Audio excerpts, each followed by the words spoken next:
Hi, Perry Stevens here, personal trainer at Boomer Fitness, and today I'm going to talk about how to design your meal for breakfast and give you hopefully some good ideas on some foods that you can actually put together for breakfast.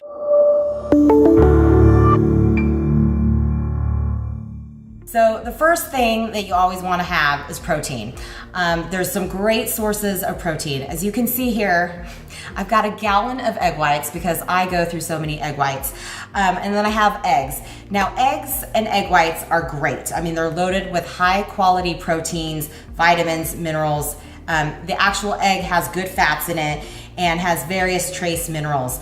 Now, if you are not on a calorie restricted diet, I would highly recommend using the whole egg. I know for a while there, people are like, oh, eggs are bad, cholesterol, but eggs are actually a great source of protein.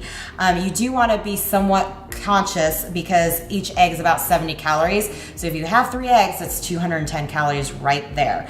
I tend to go more towards the egg whites because you get the protein benefits without having too many calories. In fact, in this one cup of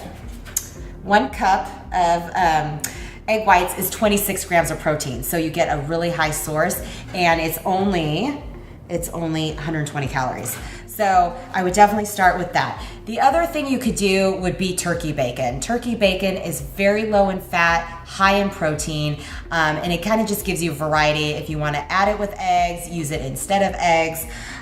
So I would definitely recommend that. One thing I don't have shown here is Greek yogurt. Greek yogurt is actually really good because it is probably the highest content of protein in any type of yogurts. If you get the plain kind, there's barely any sugar and very low in carbs. So it's a great option for you.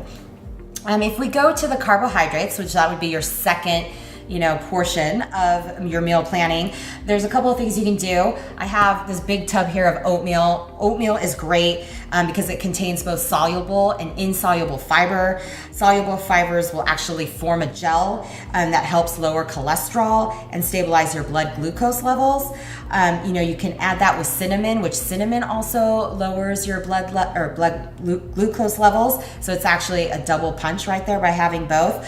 I don't have this out here, but you can use sweet potatoes, kind of shred them up and just kind of brown them up, and then you can have some very healthy hash browns with it. And the other thing that I like to actually pair with the Greek yogurt is some good granola. Now, there's a lot of granolas out there that are loaded with sugar. So you really want to make sure that you get one that doesn't have one. These are just 2 different brands. I've got this Bare Naked Fit and then this Kind brand.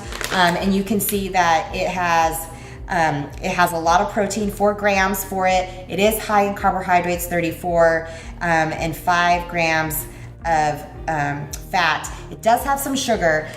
This one has about 8 grams, but there's ones out there that you'll find double or triple the amount. So definitely go for these because they are highly caloric. I would stick with very small amount, like maybe a 1/4 cup inside your yogurt. And the other thing you can do with yogurt, as you can see that I have here, or you can put in your oatmeal, are blueberries or any type of berries. They will tend to have a lot of antioxidants in them.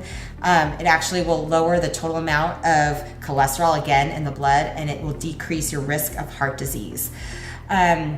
So those are like some carb sources. The other one that I don't use often. I only use it if I'm not really conscious about calories or I'm in a calorie restricted diet, but would be Ezekiel Bread. I don't know if you guys have heard of that before, but if you buy a commercial bread, it's loaded with sugar, preservatives. It's not really healthy. Ezekiel Bread is actually made from using sprouted whole grains, legumes, and sometimes they have seeds in it. It doesn't have any sugar, no preservatives, no artificial ingredients, and it also has a lot of fiber in it, as well as protein and absorbable vitamins and minerals. Going to fat sources for breakfast, I don't really like to use like olive oils that much. I'd rather have something I can spread and really taste. So one thing that is kind of my go-to is almond butter.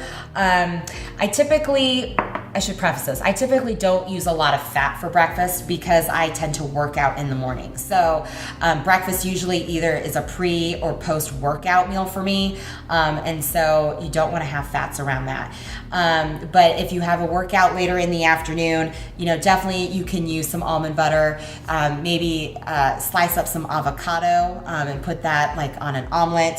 And then, speaking of omelets, you can put some veggies in there too. That's a great source of carbs. So, hopefully trying a combination of some of these things are great. I did miss, cream of wheat. So I love oatmeal, but sometimes you do have to just mix it up. Just, your body gets used to one thing after a while. So cream of wheat is not just a baby cereal. I actually will eat it. Usually put a little bit of stevia on there, cinnamon, and some berries, and it's really good. So these are just hopefully some ideas that you can use to build a breakfast. And, the successful person as far as weight loss will tend to eat the same thing every day. I try to mix it up. So maybe for 1 week, I'll do the same thing every morning. The next week, I'll kind of do a different meal plan and do that every morning. But at least, intermixing this will give you some different nutrients and proteins and carb sources. So go to boomerfitness.com if you want to learn more about meal planning. I'll be talking about some lunch and dinner ideas as well. I would love to hear what you liked best about this video. So down below, you'll see a comment section. Just leave your comments, and I want to thank you so much for the comments you've been leaving me over the months, and I've been getting back to filling those out. Also down below in the description box, you'll see a link, and in that description box with that link, you want to click it, and it's going to take you to another page where you're going to get 4 free workouts. To get those 4 free workouts, you just have to enter your email address. So go down below, click the link, and we're going to get you those workouts right away by entering your email address. Also, down below, make sure you click the subscribe button so you get updated when we release all this great content. So thank you again for tuning in. Thank you so much for your comments. Go get your free workouts, and you guys make it a great day.